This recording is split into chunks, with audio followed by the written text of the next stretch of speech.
Hi అండి. ఈరోజు టమాటా చారు చేస్తున్నాను. చూడండి 3 టమాటాలను మంచిగా కడుక్కొని పొయ్యి మీద పెట్టేసుకోవాలి. ఈ టమాటాలను మంచిగా ఉడికించుకోవాలి. పొయ్యి మీద పెట్టాను, స్టవ్ కూడా ముట్టించాను. చూడండి, ఇవి మంచిగా మెత్తగా ఉడికించుకోవాలండి. టమాటాలను ఉడికినాక చూడండి ఫ్రెండ్స్, టమాటాలు మంచిగా ఉడికిపోయినాయి. ఇప్పుడు దించేసుకొని మంచిగా ఈ టమాటా గుజ్జును పిసికేసుకుందాము. చూడండి, టమాటాలు మగ్గిపోయినాయి.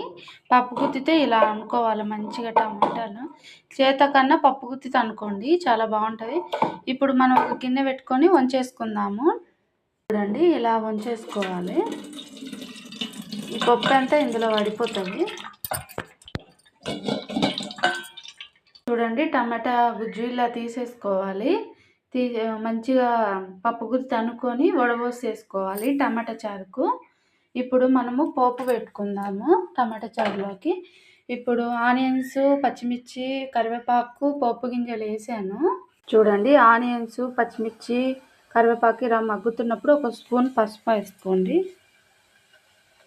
నాది చిన్న గరిటె అండి, అందుకే కొంచెం ఎక్కువ వేస్తున్నాను. ఇది ఇలా వేసుకొని ఈ ఒళ్ళు అయినాయి కదా, ఆనియన్స్, పచ్చిమిర్చి, కరివేపాకు అన్నీ వేగిపోయినాయి. చూడండి, అల్లము, వెల్లుల్లిపాయ ఫ్రెష్గా దంచి వేసేసుకోండి. టమాటా చారులోకి చాలా బాగుంటుంది. ఇది ఇలా అయిపోయినాక, ఇలా అయింది కదా, ఇలా అయినాక ఇది అనేది టమాటా చారు అనేది ఇందులో వేసేసుకోండి.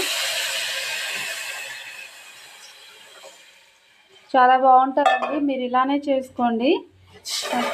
దగ్గులు, జలుబులు వచ్చినప్పుడు చాలా బాగుంటుంది. నా దగ్గర పచ్చిమిర్చి లేవు, అందుకే వేయలేదండి.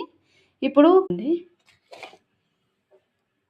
చూడండి, తగినంత కారం వేసుకోవాలి. చూడండి, ఉప్పు ఒక స్పూన్ వేసుకోండి. 2 స్పూన్ల కారం వేసాను. మంచిగా మసలనియండి.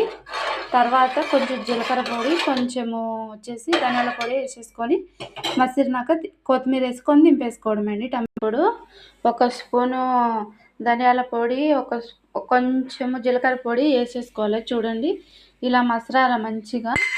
చూడండి, మసులుతుంది. టమాటా చారు ఎంత కలర్ఫుల్గా వచ్చిందో చూడండి. మసిలింది, చారు అయిపోయింది. చూడండి, కట్ చేసి పెట్టుకున్న కొత్తిమీర వేసేసుకుందాము. చూడండి, కట్ చేసుకున్న కొత్తిమీర. నా వీడియో నచ్చితే చూడండి, లైక్ చేయండి, షేర్ చేయండి, సబ్స్క్రైబ్ చేసుకోండి ఫ్రెండ్స్. Bye friends. చూడండి, టమాటా చారు ఎంత బాగా వచ్చిందో. ఇలానే చేసుకోండి.